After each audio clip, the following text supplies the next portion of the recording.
My name is Jim Campanini, the editor of The Sun, and welcome to our analysis and preview of the 145th Belmont Stakes that will take place this Saturday in Belmont, New York.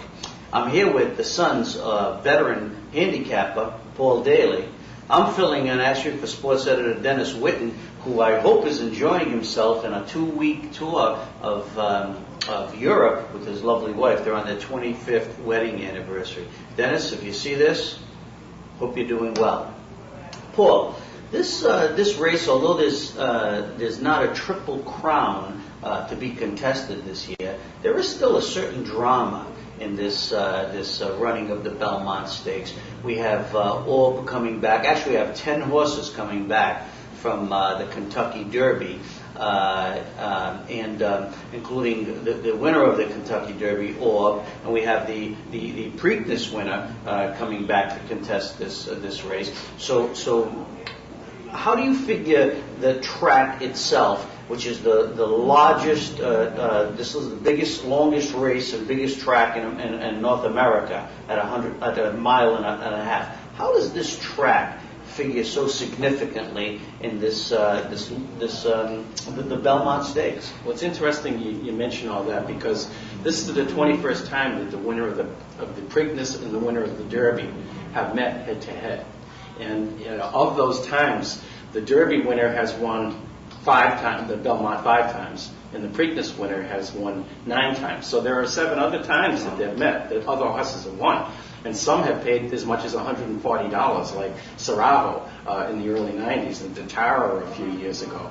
But the track itself, I think, is conducive to that, because this is the longest distance that most of these horses will ever run in their entire lives, a mile and a half. And asking a 3-year-old to do something like that is almost like having a 12-year-old kid run the Boston Marathon. And the track itself is so big with such sweeping turns and it's so sandy. That's another factor too, that you can get very tired if you're not used to that surface, because it's cuppy. Okay, when you say sandy, for the viewers out there, so the horses are actually working harder, right? As their hooves go deeper into that surface. Is that what sandy means? Picture yourself at Cape Cod, right? And if you're walking or running right near the water, it's hard packed, and it's a lot easier than if you're up where people are lying down and trying to walk across the beach that way. You know how you dig in, and it takes a lot more effort to do that 400 yards that you're walking rather than down at the sea. It's kind of like that. So when you think of this Belmont Stakes, more than the other races where the Kentucky Derby's contested at a mile and a quarter, all right, then you have a mile and 3/16 for the Preakness, which Oxbow won. We don't want to give mention to Oxbow. This race, why does the strategy figure so differently? And what is that strategy for successful horses? Is it stamina? Is it endurance? There's all of that. There's also who's remained freshest through the Triple Crown series, or will a new entrant be fresher than the horses that have run in all 3 Triple Crown races. You've also got the track configuration is so different that most times horses make their moves and jockeys make their moves midway through the 5 turn to the top of the stretch, somewhere in that area. But Belmont is such a huge track that jockeys have to wait and wait and wait. And the quarter pole with 2 furlongs left is in mid-stretch rather than the top of the stretch. And jockeys who don't know the track well make the mistake of moving too soon, and there's no gas left in the tank. Let's zero in on this. Can you zero in on this?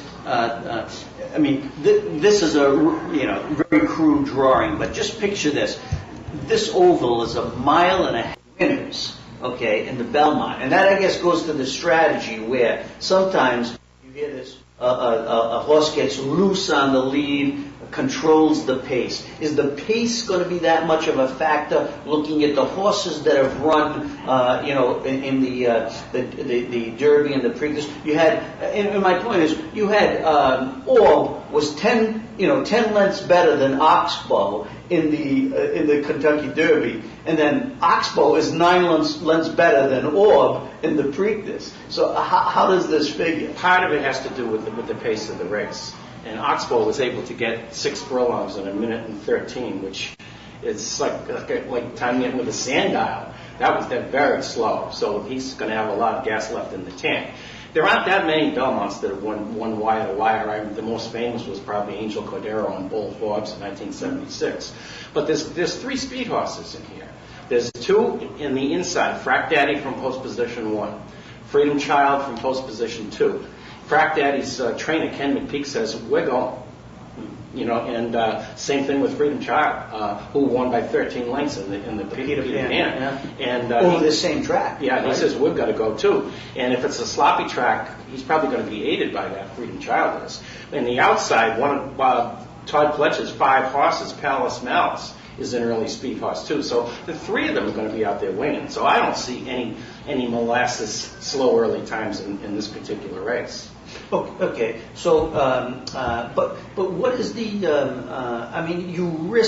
You risk, as you just said, burning out your horse if you go out there too fast and too quick, right? Take that lead, and then everybody else is going to catch up to you. So let's take those 3 horses, those speed horses that you mentioned. I mean, what would be your strategy if you're the jockey up on those horses?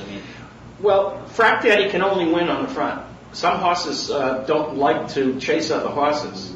Some horses are pack animals, and if they can't get away from the pack, they just don't feel like running. So Frack Daddy, if the 6 furlong time is what, 1:13, 1:14, you think he's got a good chance of winning this race? No, because Freedom Child and Palace Malice are going to be right there with them. So I don't see any of the speed horses winning the race. Although strange things have happened at the Belmont Stakes. Ken McPeak had Sarava, who I mentioned before. He paid $142, and nobody saw that coming. So and we've had $50 horses, $70 horses, Datara, and some of the others. So take us through this race. You've got the 3 speed horses breaking out on top. Okay, who's the second pack? All right, now the second flight, which is going to be 3, 4, 5 lengths in back, pressing them, or stalking, if you'd like to say that, will be Giant Finish, who I don't see belonging in the race. Incognito, who's an up-and-coming horse trained by Kieran McLaughlin for Godolphin Racing, very good breeding. You've got Oxbow, who won the Preakness, that's going to be stalking, but not going to be on the lead this time around. Okay. You've got Midnight Taboo, who is one of 3 Mike Repoli horses trained by Pletcher. I don't see him lasting. And you've got Unlimited Budget, the filly. 3 fillies have won this race in the past. The latest being in 2007, Rags to Riches, also trained by Todd Pletcher. So I think she's got a big chance. The filly crop this year is very good. And the 2 fillies that she beat in the Kentucky Oaks have come back and run 1-2 in the Acorn Stakes last week. She's a big, robust filly. She looks like a boy, and she's got a chance to hit the board. The last flight of horses, the closers, who are going to be biding their time and trying to stay out of trouble and try to time their move the best they can, will be Orb. It will be Revolutionary, Overanalyze, and Golden Soul, and Will Take Charge and Viajack. Of those, I think Overanalyze and Orb have the best chances. Overanalyze puts himself in trouble in many of his races, but now he's got a good jockey switch to Hall of Famer John Velasquez, who's won this race, several times, and he's going to keep him out of trouble. This is a big track. He's not going to make those kinds of mistakes. Okay, 2 horses that did not run in the Preakness. Okay, one of them being Revolutionary. Okay, ran a pretty good race. Came what, third in the Kentucky Derby? Okay, that horse is coming back fresh. You mentioned Freedom Child will be a fresh horse, did not run in the first two legs. I mean, how important does that play into this race being a fresh horse? I think, so how much does that play?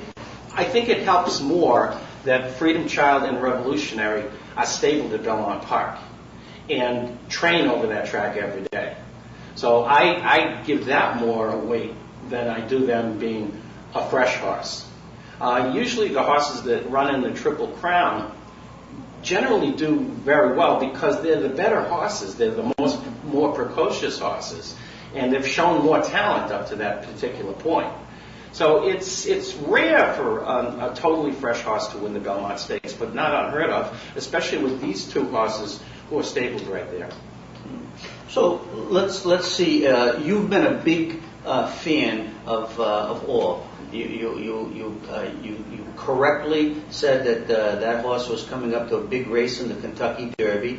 You also picked the Orb to be the winner in the Preakness. You said to be contending. It had an off day. Was that the track conditions that you think that stymied Orb in the Preakness? Finished fourth in the Preakness. I don't think it was the condition of the track. I think it's where he was in the race.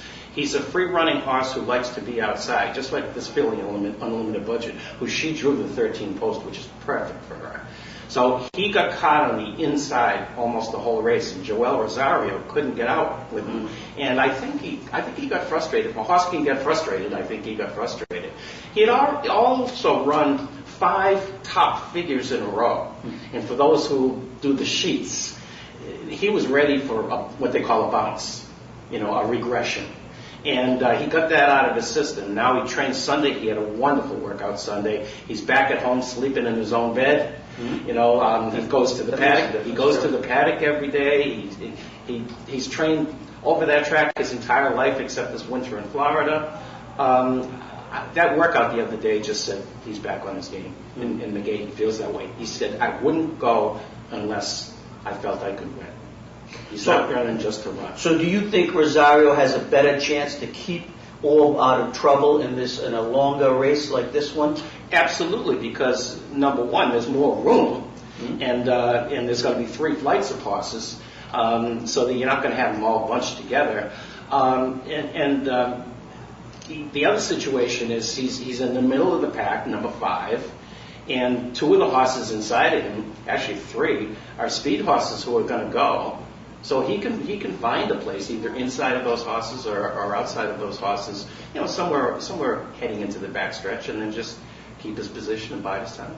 So in your best case scenario, Rosario's on the horse. Things are coming up pretty ideal in that race for Orb. The field turning for home, okay, would be who would Orb be behind, and when does Joel Rosario make that move if Orb is on top of his game in that huge stretch run as we've described here? Of the speed horses, I think Freedom Child has the best chance of the 3 to be leading at the top of the stretch. Of the horses that are pressing or stalking the pace, I think you've got Oxbow, is going to be primed to make a move at some point.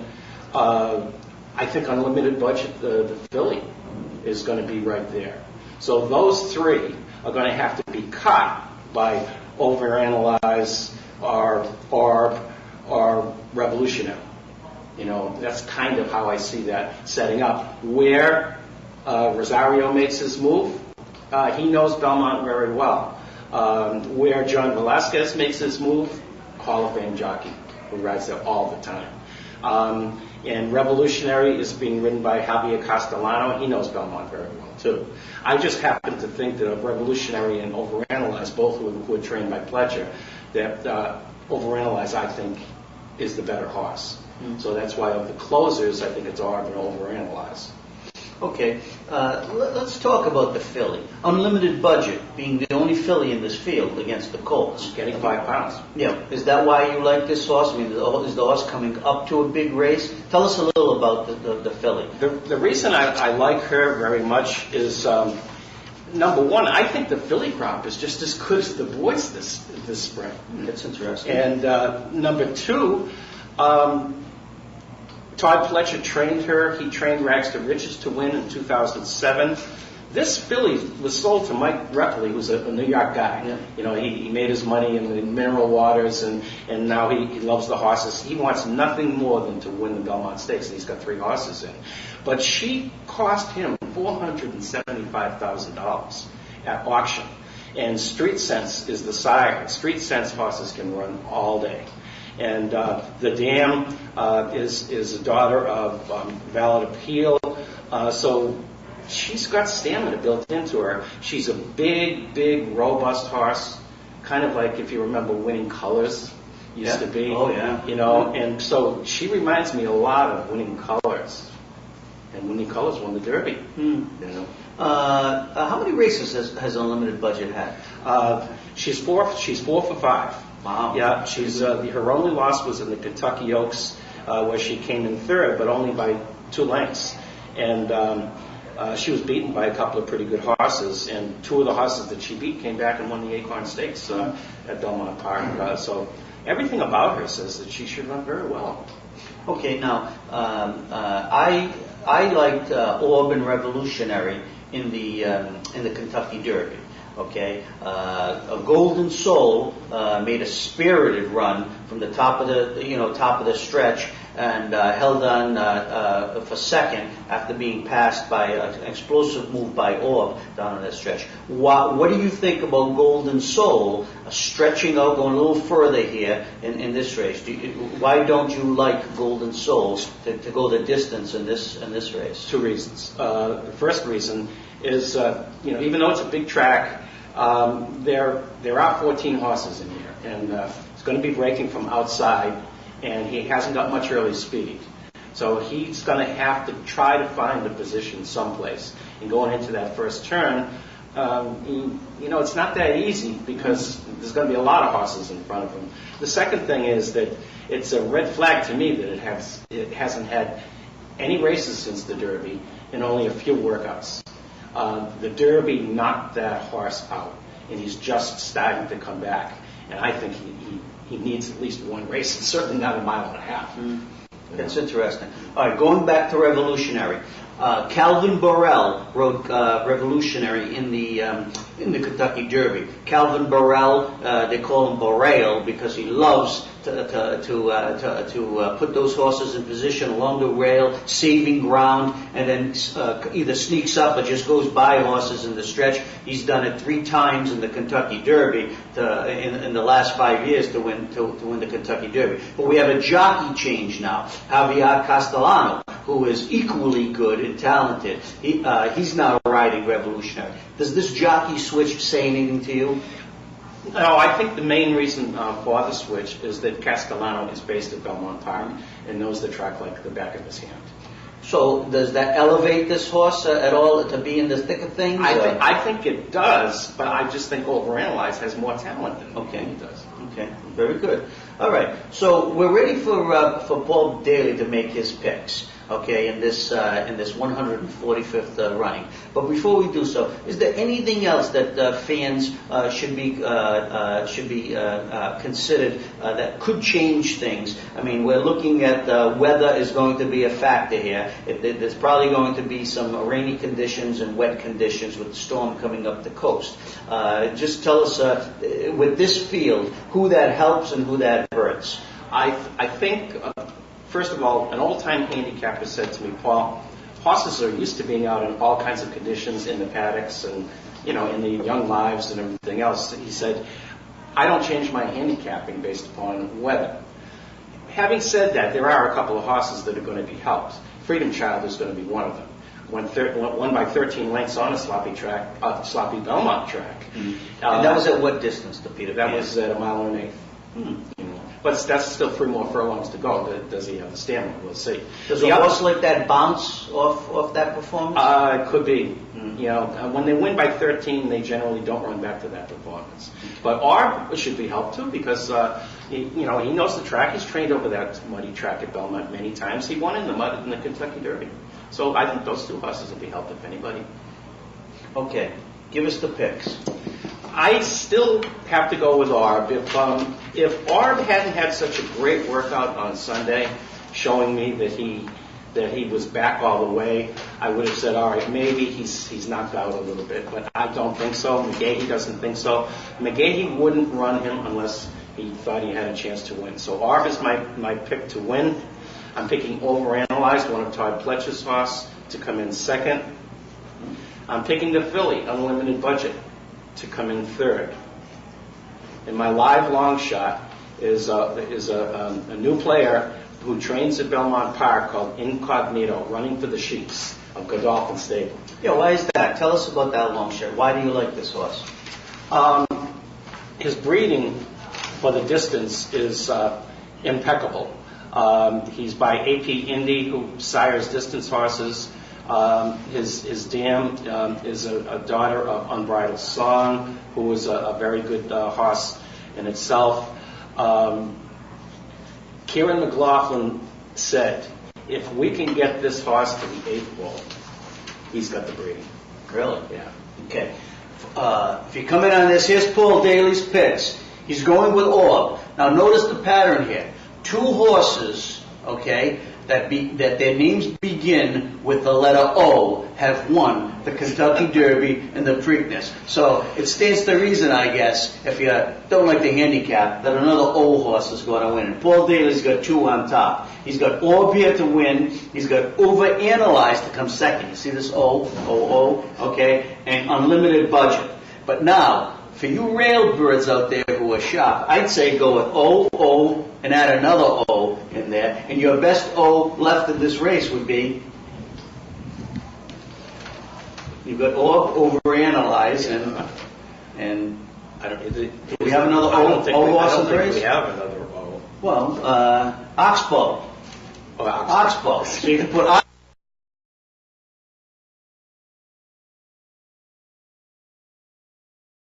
just to cover those O's, because Paul loves the Orb and Overanalyzed. Now, Jim Campanini's picks, okay? I like some fresh horses, okay, and I like this angle a lot, especially leading up to this race. I think the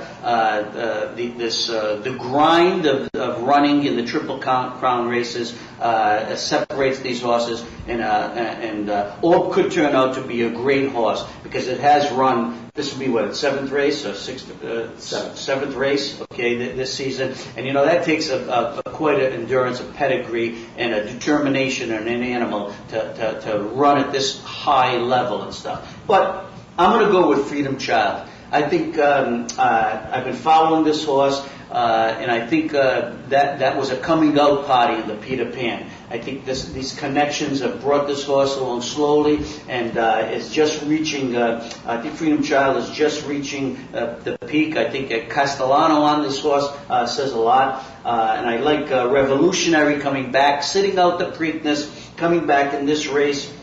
I think you're going to see a better horse come through in this, and I'm going to go stick with Golden Soul only because my pastor, when he found out that I didn't play it, okay, in the Kentucky Derby, said, "Shame on you." So I'm going to go with Golden Soul in that, and those are my picks. Of course, use those selections at your own with Paul is a much better handicapper, and I think you'd have a great day because Paul, in the past, you've had a pretty good record in the Belmont, haven't you? I gave out Union Rags last year, and I had all 3 legs of the Triple Crown the year before. Yeah. The Derby. He had the Triple Crown. Talking about the Triple Crown, just lastly, why has it been over, since 1978 when a firm last won the Triple Crown? Why has it been so difficult for these